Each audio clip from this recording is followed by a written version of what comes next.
부모의 소비에 영향을 주는 키즈 마케팅. 키즈 마케팅은 또 다른 변형된 형태로 어른들의 소비 욕구를 자극하기도 한다. 예를 들면 자동차가 그렇다. 자동차를 판매하기 위해서는 항상 아빠들의 마음을 사로잡아야 한다고 생각하기 쉽다.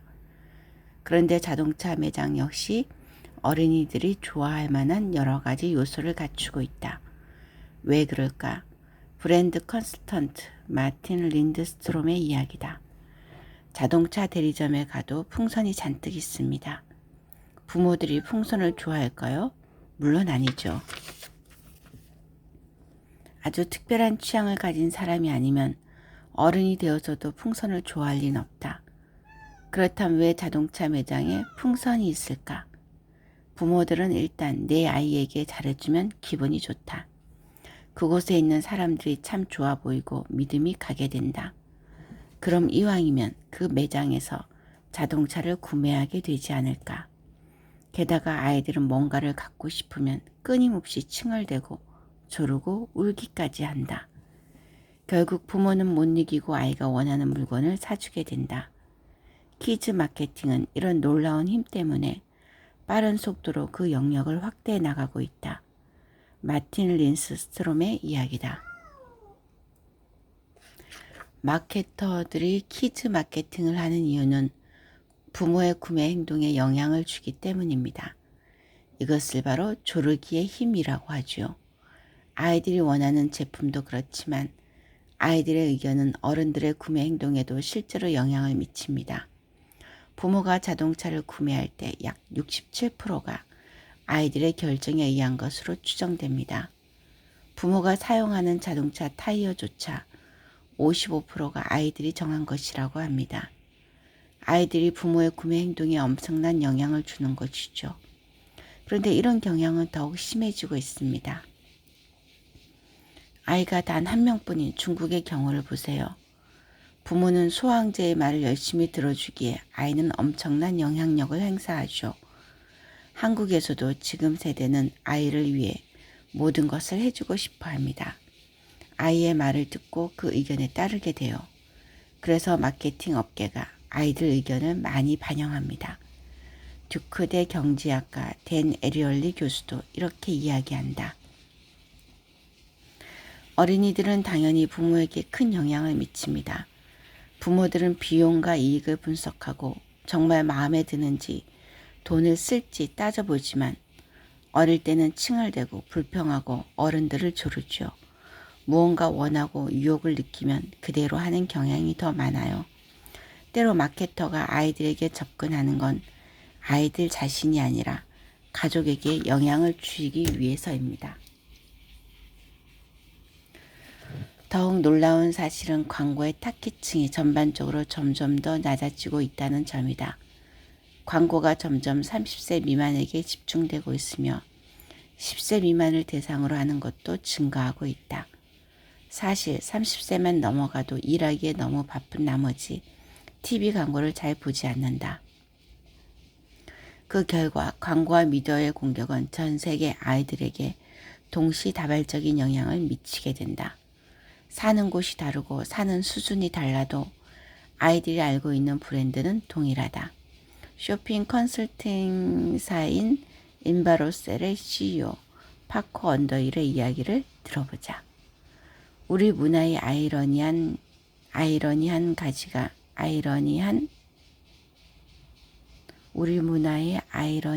가지가 있어요. 리우데 자네이루의 빈민가와 최고로 부유한 뉴욕 교회에서 8살짜리 어린이를 한 명씩 만나보면 브랜드와 관련된 어휘가 거의 똑같습니다. 미디어와 인쇄물에 노출이 많이 됐다는 뜻이죠. 롤렉스 시계가 뭔지, 아이팟, 스마트폰이 무엇인지 알고 있어요. 어린 시절부터 광고에 익숙해진 아이들은 청소년기에 접어들면서 광고의 논리와 메시지를 그대로 내면화하면서 소비를 통해 자신의 정체성을 구축해가는 과정을 겪는다. 파코 언더힐의 이야기를 계속해서 들어보자. 어린 시절에는 아직 자신이 누구인지 모르죠. 자신이 누구인지 알게 되면서 우리는 보다 확신이 생기고 자의식을 갖게 돼요. 하지만 14살 때에는 이 립스틱이 나를 원래의 나와 다른 사람으로 만들어줄 수 있을까? 내가 저 립스틱이 아닌 이 립스틱을 바르는 것을 보면 그 연예인이 나를 좋아해 줄까? 라고 생각하죠. 결국 성인이 된 우리의 소비 습관과 성향은 이미 수십 년간 지행된 키즈 마케팅의 산물이라고 할 수 있다. 우리는 매 순간 합리적으로 결정해서 소비하는 것처럼 보이지만 사실은 어린 시절에 형성됐던 습관의 산물로 소비하게 된다는 것. 그리고 부모는 상당수가 아이들의 영향에 의해 소비하고 있다는 것은 자본주의 세상에서 살고 있는 우리가 의식하지 못했던 놀라운 비밀 중의 하나이다. 쇼핑할 때 여자는 훨씬 감정적이다. 마케팅의 꽃 여성 마케팅. 성인의 경우는 어떨까? 성인 마케팅의 가장 중요한 공격 대상은 바로 여성이다. 여성 마케팅을 마케팅의 꽃이라 부를 정도다. 그만큼 여성들이 쉽게 사고 많이 산다는 이야기다. 그 이유는 무엇일까? 남성과 다른 어떤 점에서 여성이 많이 사게 되는 걸까? 브랜드 컨설턴트 마틴 린드스트롬은 이를 화장품 병 속의 희망이라고 비유한다. 마틴 린드스트롬, 세계적인 브랜드 컨설턴트, 저서 쇼핑학, 오감 브랜딩. 남성과 여성은 큰 차이가 있어요. 여성이 감정적으로 훨씬 더 약하죠. 이 말을 듣는 여성들이 화낼 것 같아 두렵지만 일반적으로 소비에 있어서 남성보다 여성이 더 나약합니다. 화장품 업계를 보면 알 수 있죠. 요즘은 새로운 화장품이 매일 나옵니다. 정말 놀라운 기능이 있다고 하죠. 하지만 대부분 거짓말입니다. 실제로 화장품 제품 간에는 큰 차이가 없어요. 촉감이나 냄새가 조금 다를 수는 있지만 결국 원료는 아주 비슷해요. 여성들은 크림을 사서 정말 좋다고 생각하다 곧 별로 효과가 없다며 잡지에서 새 광고를 찾죠. 신상품이 나온 걸 보고 달려가서 사요. 몇 주 써보고 또 별로라고 하죠. 60대가 될 때까지 계속 그렇게 합니다. 이 사이클을 화장품 업계가 정확히 알고 있어요. 거기에 맞춰서 새로운 상품을 출시하죠. 새로운 기능을 계속해서 내놓지만 그 이면에 숨겨진 사실은 새로운 마케팅만 계속 나오고 실질적인 신기능은 별로 없다는 것이죠. 여성들은 때로 더 나약하고 그래서 화장품 병 속에 희망을 찾죠. 광고는 끊임없이 여성에게 속삭인다. 난 당신을 위해 태어났어요. 당신의 삶은 달라질 거예요. 잘생긴 연예인이 하는 달콤한 말이 꼭 내게 하는 말처럼 느껴진다. 하루 한 끼 맛있게 먹기만 하면 살이 빠질 거라는 말. 바르기만 해도 피부가 금방 좋아질 거라는 말에 쉽게 흔들린다. 게다가 여성은 판매자와의 감정적 교류도 상당히 중요하게 생각한다. 여성이 상대적으로 비합리적인 소비를 하는 또 하나의 이유는 관계 지향적 소비를 한다는 점이다. 엄밀한 의미에서 보자면 소비는 필요에 의한 것이다. 내가 필요하면 사는 것이고 필요하지 않으면 사지 않는 것이다. 여기에서 관계라고 하는 것이 특별히 개입될 여지가 없어 보인다. 하지만 여성의 소비에서도 관계는 무척 중요하다. 1차적으로 여성들은 판매자와의 감정적 교류에서도 나약한 모습을 보이는 것이 사실이다. 자신이 필요한 것을 판매자가 먼저 알아차리고 동조해 주기를 바란다. 또한 판매자가 선뜻 감정적인 교류에 응해주면 자신의 필요 여부와는 상관없이 구매를 하기도 한다. 이렇게 사람이 마음에 들면 단골이 되어 오랜 관계를 지속하고 계속 소비를 한다. 여자는 집안의 쇼핑 가장이다. 더 큰 소비인 집을 사는 문제에서도 여성들의 의견은 결정적이다. 남성의 전유물이라고 생각했던 프로야구까지도 여성들을 끌어모으고 있다. 그 이유는 무엇일까? 인바이 로셀 CEO 파코 언더힐은 이렇게 이야기한다. 파코 언더힐 쇼핑 컨설팅사 인바로이셀 CEO 저서 쇼핑의 과학. 현재 여성은 음식과 옷만 사지 않습니다. 전자제품, 자동차, 모든 범위의 상품을 모두 구매하죠. 여기에 아이러니가 있습니다. 어떤 상품은 남성에게, 어떤 상품은 여성에게 판다고 말하곤 하지만 더 이상 그런 구분이 없어졌어요. 그거 아세요? 우리는 2003년에 매우 마법적인 순간을 지나왔습니다. 2003년 뉴욕, 런던, 파리, 델리스에 살고 있는 30세 직장인 여성이 같은 나이의 남성보다 수입이 거의 20%나 많았습니다. 여성이 교육도 더 잘 받고 일에 더 집중하며 학습장애나 읽기 능력에 문제가 있을 확률도 적고 약물이나 알코올 중독도 훨씬 적습니다. 우리 문화 속에서 일하는 남성과 일하는 여성의 관계에 대대적인 변화가 일어났어요. 한국과 일본은 여러 가지 면에서 매우 발전한 나라이지만 그들이 다른 많은 개발도상국에 뒤처진 것 중 하나가 일하는 남성과 여성의 관계입니다. 여성은 지금 쇼핑하는 현장에 있지도 않은 사람, 즉 남편, 아이, 다른 가족의 물건까지 산다. 여성이 가정 내 소비에서 절대적인 영향력을 행사하게 되니 여성이 마케터들에게 중요해진 것이다. 이제 여성은 집안의 쇼핑 가장이고 그래서 언제나 마케팅의 표적이 된다. 뿐만 아니라 여성의 소비는 친구와의 관계도 연결되어 있다. 자신이 아는 사람이 계속해서 제품을 마음에 들어하지 않음에도 불구하고 이를 무시하고 소비하기는 힘든 경우가 많다. 주변 사람들이 인정을 해줘야 비로소 여성은 자신이 했던 소비에 만족감을 느끼곤 한다. 그렇다면 남성들은 어떨까? 사실 남성들은 여성들과 나약한 지점이 다를 뿐 결국 또 다른 방식으로 자본주의의 공격을 받고 있다. 마틴 린스트롬의 이야기다. 남성도 나약한 면이 있지만 방식이 다릅니다. 예를 들어 카메라를 산다고 해보죠. 5에서 6 메가픽셀의 카메라를 샀어요. 매장에 가보니 요즘 신상품은 10 메가픽셀이에요. 그럼 더 좋은 것이라며 사죠. 그런데 실험을 했어요.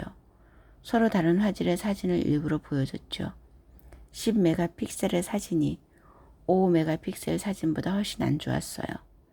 재밌게도 사람들은 화소가 더 높다는 사실에 현혹된 나머지 화질이 더 나쁜 걸 보지도 않았죠. 사람들은 아이패드 3을 아이패드 5로 업그레이드하면 더 많은 권력을 가지고 더 똑똑해진 듯한 착각에 빠지죠. 사실 이것도 화장품 병속의 희망과 똑같아요. 남자들의 방식이죠. 반대로 여성들은 버전 4, 버전 5라는 크림을 사지 않겠죠. 남성들은 성분이 추가됐고 더 어려 보인다는 화장품을 안 사고요. 이 남녀 간의 차이는 미묘하지만 매우 중요합니다. 남녀의 차이만 비교해 보자면 마케터가 공략하기에 훨씬 편리한 대상은 여성이다. 남성에 비해 여성은 광고의 논리에 쉽게 넘어가고 신상품에 민감하고 가정의 모든 소비를 책임지고 있기 때문이다. 여성 마케팅을 마케팅의 꽃이라 부르는 것이 소비자 입장에서는 긍정적인 의미가 아니다. 여성 마케팅이란 곧 소비에서는 여성들이 훨씬 더 약점을 가지고 있으니 더 집중 공략하라는 자본주의의 주문일 뿐이다.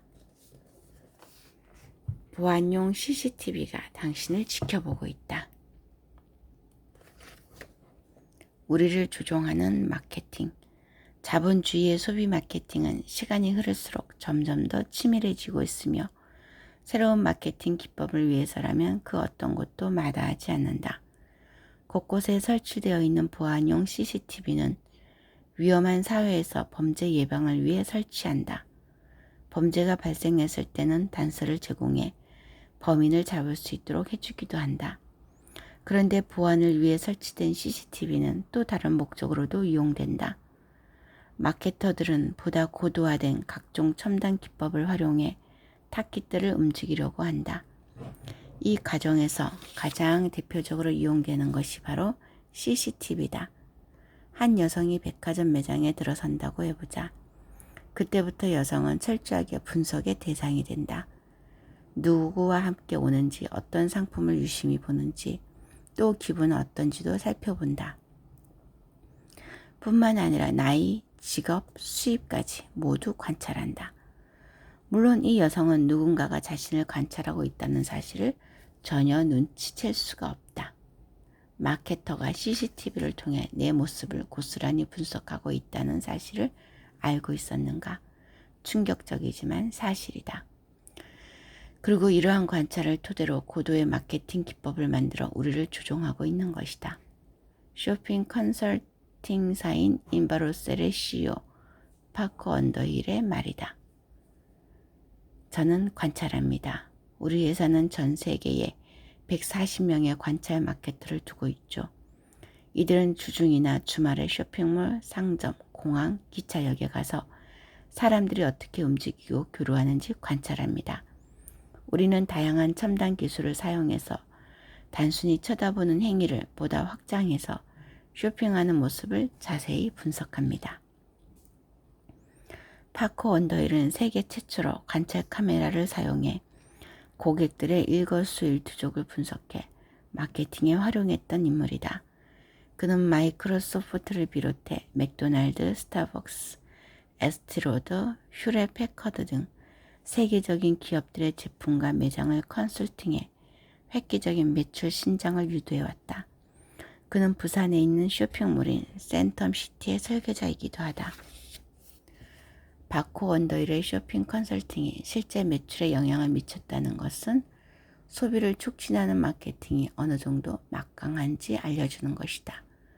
브랜드 컨설턴트 마틴 린드스트롬의 이야기를 계속 들어보자. 마틴 린드스트롬 세계적인 브랜드 컨설턴트. 저서 쇼핑학 오감 브랜딩.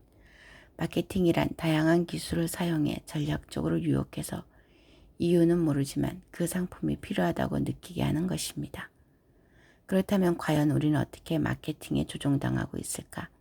파커 언더힐의 말이다. 우리 모두 그런 경험이 있을 겁니다. 무언가 사서 집에 가져가서 보니 생각했던과 다르다는 것을 깨닫죠. 현대 매장이라는 환경에서는 상품에 극적인 조명을 비출 수 있죠.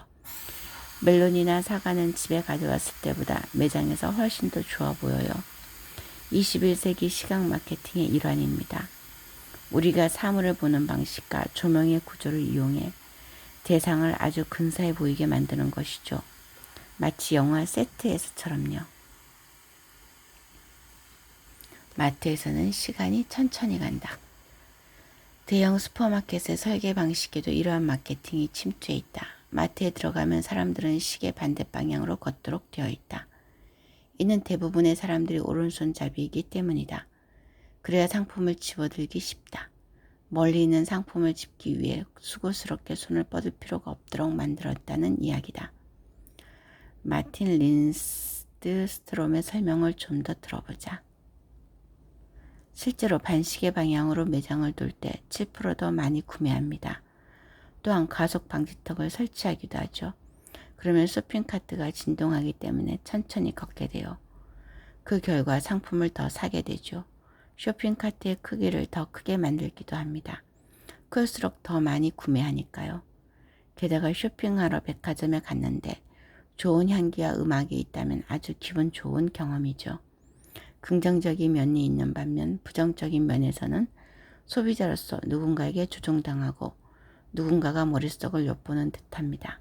하지만 통제할 수 없는 것이죠. 매우 다른 두 가지 작용입니다. 오늘날 많은 마케터와 판매자들이 지나칠 정도로 정교한 전략을 사용해 소비자들의 구매를 자극합니다. 한국의 마트에서 흔히 만날 수 있는 장면이 있다. 그것은 바로 어른과 아이들이 모두 좋아하는 시식이다. 마틴 린드스트롬은 이것이 현대의 신경과학에 연결되어 있다고 말한다. 한국의 마트에 가면 재밌어요. 시식이 많죠. 커피를 맛보거나 음식을 먹어볼 수 있어요. 중요한 사실이에요. 우연이 아닙니다. 현대 신경과학에 설명되어 있죠. 음식 등 무언가의 냄새를 맡으면 감각을 자극하고 오감 모두를 통해 허기를 더 느껴요. 결국 더 많이 사게 되죠. 음식뿐 아니라 모든 상품을 더 많이 사게 됩니다. 몸에 갈망이라는 감각을 심어놓기 때문이에요. 연예인이 나오면 나도 산다. 많은 대중들이 선호하는 유명 연예인을 광고 모델로 내세우는 것도 결국 마찬가지 이유이다. 나도 저 사람처럼 되고 싶다는 욕구를 활용해 소비를 촉진하는 것이다. 마틴 린드스트롬의 이야기를 들어보자. 광고 모델을 보면 그 사람과 동일시하고 그 사람이 되고 싶어 하죠. 판매나 광고에서 모델을 내세워 나도 저 사람이 될 수 있다 라고 느끼게 만듭니다. 그러면 소비자는 꿈을 꾸는 상태가 되죠. 이렇게 꿈꾸는 상태가 되면 자신의 모습을 거울에 비춰서 보는 게 아니라 그 모델을 통해서 봅니다. 저 사람이 곧 자신이라고 믿으면서요. 자본주의는 소비를 완전히 다른 차원으로 이동시켰다. 과거의 소비라는 것은 그저 필요를 만족시켜주는 것이었다. 배가 고프면 쌀을 사고 옷이 헤어져 입을 수 없게 되면 옷을 샀다. 하지만 그것만 가지고는 차고 넘치는 자본주의의 생산품들이 다 소비될 수가 없다. 잉여 생산물들이 많아지고 그것이 회전이 되지 않으면 자본주의에는 시스템적인 문제가 생기게 된다. 이것을 해결할 수 있는 유일한 방법은 바로 소비를 권장하는 것 또는 강요하는 것이다. 그리고 이것을 무엇보다 자연스러운 과정으로 보이게 하기 위해 첨단 기술과 첨단 과학, 고도의 심리 기술, 그리고 유명인을 내세운 광고가 필요하다. 결국 소비자들은 필요한 것을 구매하는 사람이 아니라 필요하지 않는 것까지도 소비해 자본주의의 잉여 생산물을 떠맡는 사람이 되어주어야 하는 것이다.